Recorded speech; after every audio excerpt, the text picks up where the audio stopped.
My stepdaughter's boyfriend has ruined my precious angel, but no matter how much we show her that he is a POS, she won't listen, so we have no choice but to let her hit rock bottom with Wreck-It Ralph and have them live in a homeless shelter. I call my stepdaughter's entitled boyfriend Wreck-It Ralph, no relation to the trademark cartoon, just coincidental naming. He has a tendency to break/ruin/tear up everything he touches. My stepdaughter, who is actually a sweet and endearing young woman whom I love dearly, has, like many young women with self-esteem issues, allowed herself to be led astray by Veer. In the year they've been together, she's lost everything, but at 23 she is old enough to learn her lessons without us parents coming to her rescue until she gets rid of Veer and back on track. When they first got together, they lived with her dad and myself for a few months.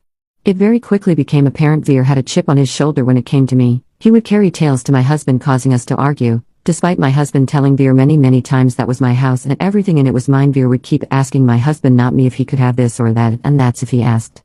He kept getting more and more animals despite our telling him no more. Neither were taking care of the ones they had. They weren't buying dog or cat food or cat litter, my husband and I were. They weren't picking up the messes, and they weren't training them, allowing them to tear up our belongings.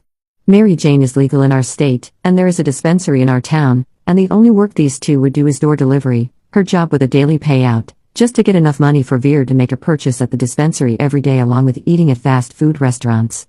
Veer's chip on his shoulder when it came to me was such that they brought my husband a soda one night, walking in the back door right past me, calling out loudly, "We got you your favorite soft drink," to my husband in the living room with zero inclusion to me. Another example is my stepdaughter asking if she could use my debit card to go get the four of us drinks at a local convenience store one hot day. My husband and I were unloading stuff from the truck and trailer in the backyard, which was no problem. However, when checking my account, they spent $20 on food for Veer without asking. The end came when I told them they had to replace the bedroom door their dog chewed the bottom out of, and refused to allow the pit bull mix they wanted to rescue, even though it had a bite history, to enter my home. They moved to my stepdaughter's mother's home at that point. During their time there, my stepdaughter kept getting tickets in her car, which is only registered to my husband. They weren't paying their insurance, which I had bought my stepdaughter her own policy and paid the startup out of my money when they lived with us, and didn't pay the plate renewal.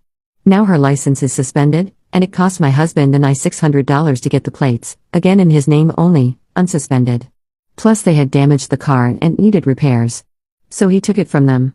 Before, her license was suspended, but after the police took the plates from her car, my husband let her use his truck, which was on my insurance policy. Veer drove it, and he has no license, and blew the motor in it. It is now sitting and can't be used. I told my husband I would put the car on my insurance for him, but only if he drove it. If he returned it to them, I was canceling the insurance, which I've stood by. Nevertheless, Veer called daily demanding my husband return the car to them once it was legal and fixed. After 3 weeks, my husband finally said, "Look, you dumba, I don't know what it is that you think you're trying to accomplish here, but you're not demanding anything from me and you're not getting the car back. I may have originally bought it for her before she got with you, but it is my car in my name and I'm keeping it in lieu of the truck you ruined. Don't call me again about the car. Got it?"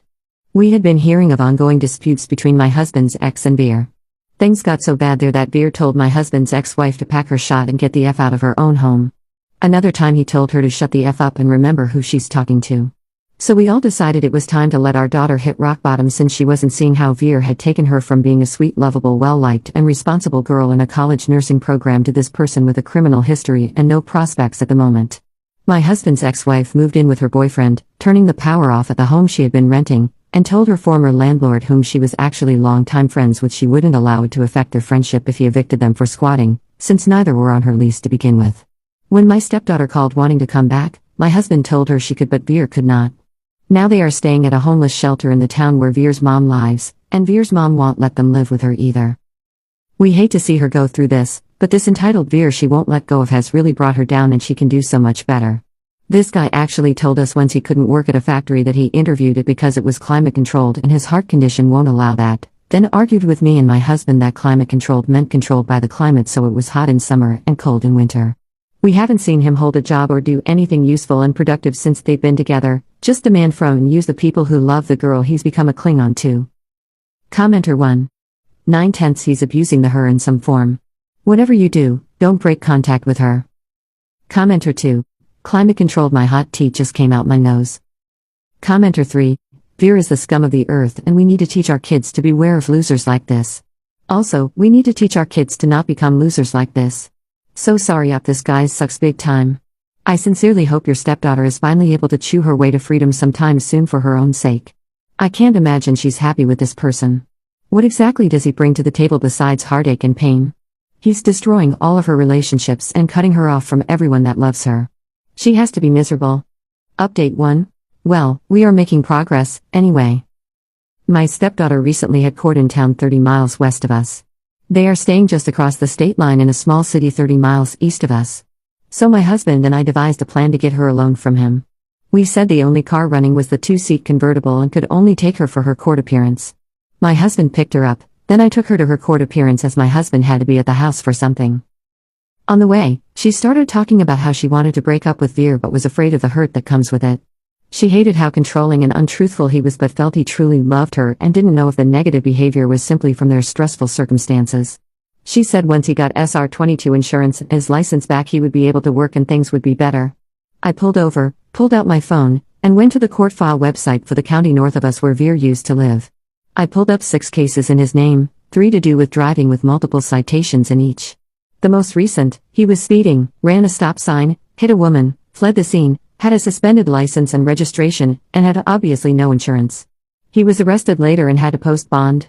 That case he had $4,000 in fines, plus we had received a letter at our house from the state stating he owed $11,000 in restitution to the woman for damages and that his license was permanently suspended until the restitution, any related court-imposed fines, and state-imposed reinstatement fee was paid along with proof of SR-22 within 48 hours of release of suspension by the state. My husband accidentally opened it, it arrived in a stack of other mail and he didn't look at addressee.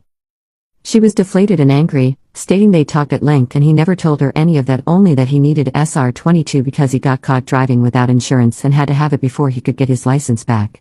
As someone who used to have my own insurance sales license, I told her no, you can't get insurance if your license is suspended or revoked, at least not in our state. He would have to get his license valid then get insurance for mandated SR-22 reporting.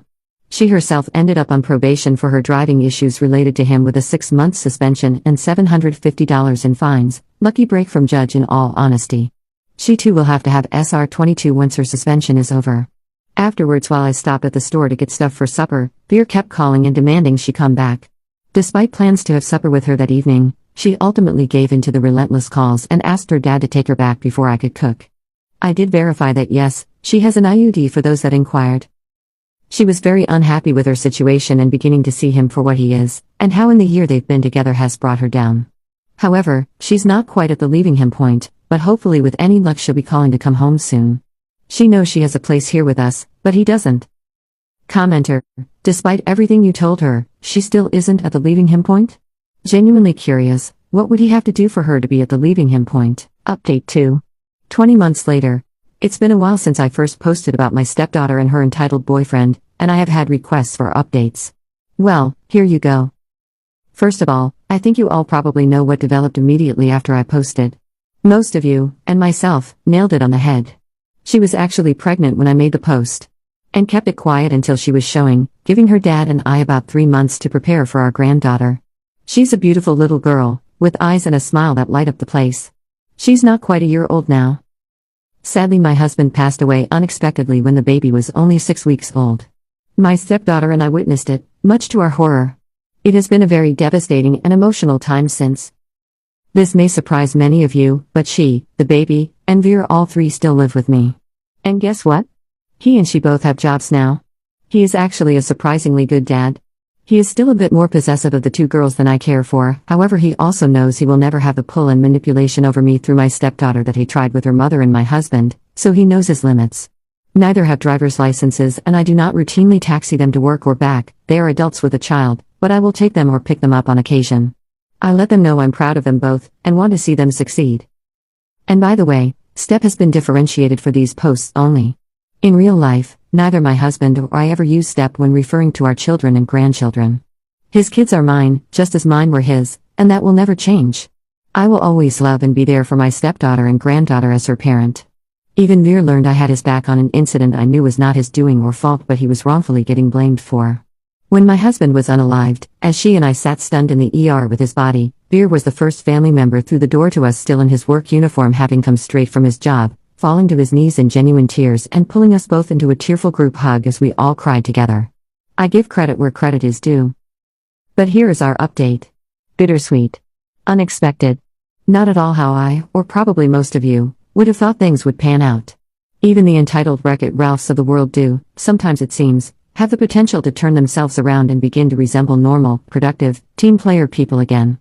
It's not perfect, but no one's life is. It's a good start in the right direction for them at least. And I'm grateful to still have them in my life too. These last months would have been worse without them. Commenter 1. Good on you for staying strong and compassionate of others in the midst of your tragedy. We are all happy for the joy of your granddaughter's good health and the love you share.